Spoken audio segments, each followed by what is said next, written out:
రాజేష్ గారు నిన్న రోజా గారి మీద లోకల్ జెడ్పీటీసీలు ఆరోపణలు చేశారు. అట్లాగే ఒక కౌన్సిలర్ మున్సిపల్ చైర్మన్ పోస్ట్ ఇస్తామని చెప్పి 40 లక్షలు తీసుకున్నారు. రోజా బ్రదర్ ఇద్దరు కలిసి.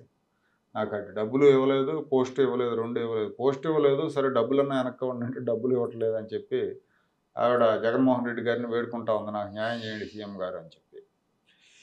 ఒక రోజానే కాదు, మామూలుగా వైసీపీ నాయకులు చాలామంది ఇట్లాగే కరప్షన్ ఎలిగేషన్స్ బాగా ఉన్నాయి. మంత్రుల మీద కూడా ఉన్నాయి, మంత్రులుగా చేసిన వాళ్ళ మీద కూడా ఉన్నాయి. ఈసారి ఏంటంటే రోజాని ఆపుతారు, ఎలిగేషన్స్ ఉన్నాయి అది అనేది కూడా వార్తలు వస్తున్నాయి. ఎలిగేషన్స్ ఉన్న వాళ్ళని ఆపితే చాలామందిని ఆపాల్సి ఉంటుంది. ఇదేంటి రోజా వరకే పరిమితం అవుతుందా ఇట్లా ఆపటం, లేదంటే ఉన్న వాళ్ళందరినీ కూడా ఎత్తేస్తారంటారా?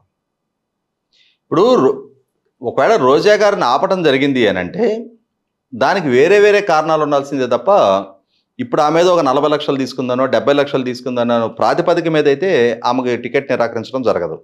ఎందుకంటే జగన్మోహన్ రెడ్డి గారి దృష్టిలో లేదా ఆ ప్రభుత్వ దృష్టిలో ఈ 40 లక్షలు 50 లక్షలు తీసుకోవడం అనేది ఒక ఇష్యూ కాదు. తీసుకోకపోతే వాళ్ళు అసలు నాయకులే కాదు, నా అనుచరులే కాదని చెప్పని ఫీల్ అవుతారు జగన్మోహన్ రెడ్డి గారు. ఎందుకంటే ఆయన పెద్ద మొత్తంలో తీసుకునేటప్పుడు తన అనేది చిన్న మొత్తంలో అయినా సరే తీసుకొని వాళ్ళు సెల్ఫ్ సఫిషియెంట్గా వాళ్ళు ఆర్థికంగా స్థిరత్వంతో ఉంటే రేపు మళ్ళీ టికెట్లు తీసుకోవడానికి తన దగ్గరికి తను డిమాండ్ చేస్తున్న 30-40 ఇవ్వాలి అని అంటే ఆ పొటెన్షియాలిటీ వాడు సంపాదించాలి కదా. ఇవాళ ఒక్క రోజా గారేంటి, రోజా గారి మీద నిన్న వచ్చింది అత్యంత గంభీరమైన ఆరోపణ. పుత్తూరు మున్సిపాలిటీలో 17వ వార్డుకు సంబంధించిన భువనేశ్వర్ గారు అని చెప్పనే ఒక కౌన్సిలర్, దళిత కౌన్సిలర్, ఆమె ఏకగ్రీవంగా గెలిచింది. ఆమెకు మున్సిపల్ చైర్మన్ పదవి ఇస్తాను అని చెప్పని బహిరంగంగా అనౌన్స్ చేసిన రోజా గారు ఒకసారి మా బ్రదర్ కుమారస్వామి రెడ్డిని కలువు అని చెప్పని చెప్పిన నేపథ్యంలో వీళ్ళు వెళ్ళి కుమారస్వామి రెడ్డిని కలిస్తే 70 లక్షలు ఖర్చు అవుద్ది అని చెప్పని ఆయన స్వయంగా చెబితే మంత్రి సోదరుడు మేము 70 లక్షలు ఎక్కడ తెస్తామని చెప్పని వీళ్ళు చెబితే చివరికి అది 40 లక్షల దగ్గర బేరం కుదిరి 3 విడతల్లో ఆ 40 లక్షలు పే చేసిన చైర్మన్గా వేరే వారిని అపాయింట్ చేశారు.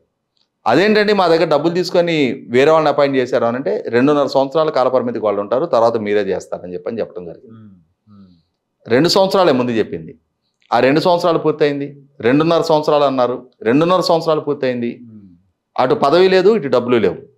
ఇప్పుడు వాళ్ళు కనీసం మా డబ్బులైనా మాకు వెనక్కి ఇవ్వండి అని అంటే 2.5 సంవత్సరాల పాటు ఆ డబ్బులు వాడుకున్న తర్వాత ఇప్పుడు మీకు 29 లక్షలు ఇస్తానంటున్నాడంట ఆయన. ఈ నేపథ్యంలో వాళ్ళు నిన్న వీడియో సాక్ష్యాలతోటి వాళ్ళ మధ్య జరిగిన కాన్వర్సేషన్ వీడియో సాక్ష్యాలతోటి మీడియాలోకి వచ్చి రోజా గారి అసలు సిసలు నైజం ఇది అని చెప్పని నడిబజార్లో ఎండగట్టడం జరిగింది. ఇవాళ రాష్ట్రం అంతా విస్తృతంగా చర్చనీయాంశం చేశారు. మనకి ఒక సామెత ఉంటుంది, శకునం చెప్పే బల్లి కుడితిలో పడింది అని చెప్పని. మైక్ దొరికిన ప్రతి సందర్భంలో, మీడియా కనపడ్డ ప్రతి సందర్భంలో ఇష్టారీతిన చెలరేగిపోద్ది రోజా గారు.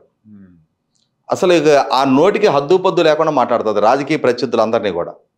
ఇవాళ అదే రోజా గారు 40 లక్షల రూపాయలు వాళ్ళ సొంత సోదరుడి చేత లంచం తీసుకుంది అని చెప్పని వాళ్ళ పార్టీ కౌన్సిలరే వచ్చి ఆరోపణ చేస్తున్న నేపథ్యంలో, వీడియో సాక్ష్యాలు ప్రజెంట్ చేస్తున్న నేపథ్యంలో పాలకుడుగా జగన్మోహన్ రెడ్డి గారు చర్యలు తీసుకుంటారా?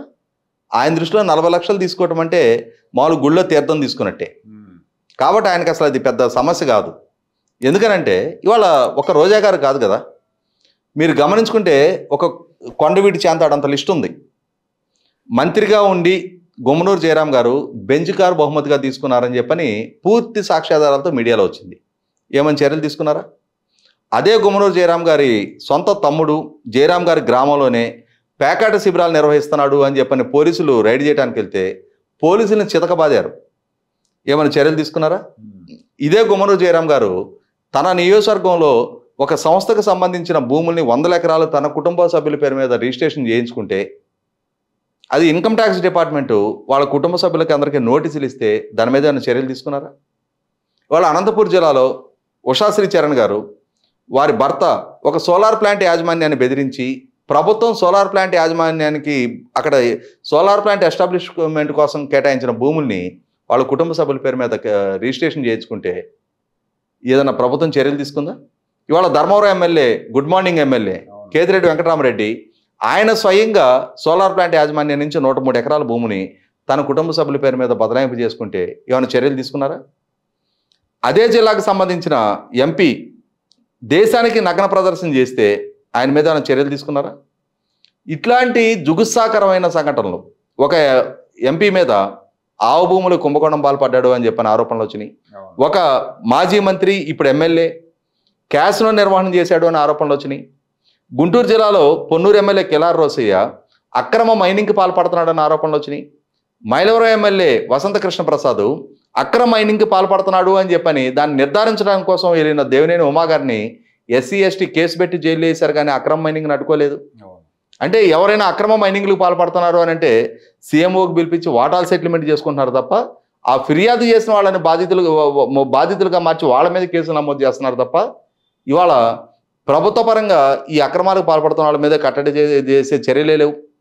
ధర్మాన ప్రసాదరావు గారు ఉన్నారు మంత్రి హోదాలో ఉండి, ఆయన స్వయంగా రెవెన్యూ మంత్రిగా ఉండి రెవెన్యూ అధికారాలను దుర్వినియోగపరిచి ఎక్స్ ఆర్మీకి సంబంధించిన ఎక్స్ సర్వీసు మెన్కి కేటాయించిన భూముల్ని తప్పుడు విధానాలతో ఎన్ఓసి ఇప్పించుకున్నారు అని చెప్పని సిట్టు నిర్ధారణ చేసి చర్యలకి రికమెండ్ చేస్తే చర్యలు తీసుకోకపోగా ఆ సిట్టు రిపోర్టునే తొక్కిపెట్టేశారు. ఇట్లా అక్రమాలకి ఎంతమంది ప్రజాప్రతినిధులు పాల్పడితే మటుకు చర్యలు తీసుకుంది ప్రభుత్వం? అసలు ప్రభుత్వం దృష్టిలో ఈ అక్రమాలకి పాల్పడటం ఒక ఎలిజిబిలిటీ లాగా ఉంది. బూతులు తిట్టడం ఈ అక్రమాలకు పాల్పడటం ఒక క్రైటీరియా లాగా ఉంది వాళ్ళ పదవిలో కొనసాగడానికి. ఇటువంటి నేపథ్యంలో ఇటువంటి అక్రమాలకు పాల్పడ్డ శ్రీకాకుళం జిల్లా నుంచి అనంతపురం జిల్లా దాకా ఇవాళ పెద్దారెడ్డిని చూస్తున్నాం. ఏ ఎమ్మెల్యే అయినా సరే ఈ అక్రమాలకు పాల్పడకపోతే వాళ్ళ అమాయకుల్లాగా ఉన్నారు. ఇవాళ పెద్దిరెడ్డి రామచంద్రారెడ్డి గారి నేతృత్వంలో చిత్తూరు జిల్లాలో ఆఖరికి ద్రవిడ యూనివర్సిటీలో కూడా గ్రానైట్ క్వారింగ్ జరగడం చూసాం మనం. కాబట్టి ఏ జిల్లాలో ఏ ఎమ్మెల్యే అయినా ఏ మంత్రి అయినా సరే ఇవాళ ప్రకృతి వనరుల లూటి, లంచాలు, కాంట్రాక్టుల దగ్గర నుంచి మామూలు వసూలు చేయటాలు, భూముల ఆక్రమణ, ప్రభుత్వ వనరుల దుర్వినియోగం, ఇన్ని చర్యలకు పాల్పడుతున్నా సరే ఒక్కరి మీద కూడా చర్యలు తీసుకొని జగన్మోహన్ రెడ్డి గారు ఇప్పుడు రోజా గారి మీద చర్యలు తీసుకుంటారని చెప్పిన మనం ఆశించినా కూడా అది 100% ప్రజలు భంగపాటు గురికాటం తప్ప జగన్మోహన్ రెడ్డి గారి దగ్గర నుంచి ఎటువంటి చర్యలు ఉండవు. కాకుంటే ఇవన్నీ ప్రజల్లో చాలా విస్తృతంగా చర్చనీయాంశంగా మారుతున్నాయి. ఇటువంటి నాయకులను మనం ఎంపిక చేసుకుంది, ఇటువంటి నాయకుల మనకు పాలకులుగా ఉంది అని చెప్పని రోజా గారి మీద ఇదొక్కటే ఆరోపణ కాదు. ఆమె ప్రతి వారం శ్రీవారి దర్శనానికి వెళ్తా ప్రతి సందర్భంలో కూడా పదుల సంఖ్యలో జనాన్ని తీసుకెళ్తుంది. అసలు ఆమెకున్న ప్రివిలేజ్ని అడ్డు పెట్టుకొని దాన్ని ఒక వ్యాపారంగా మార్చింది అని చెప్పని ఆరోపణలు వస్తూ ఉన్నాయి. దాని ద్వారా డబ్బు దండుకుంటుంది అని చెప్పని ఆరోపణలు వస్తూ ఉన్నాయి.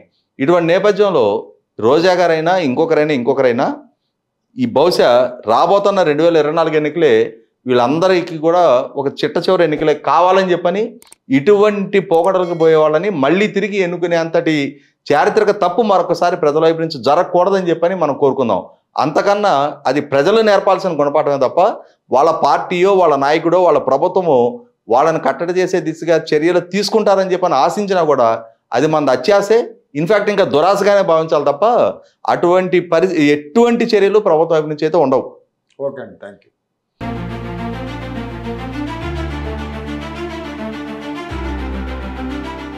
Like, share and subscribe to Rajaniti channel.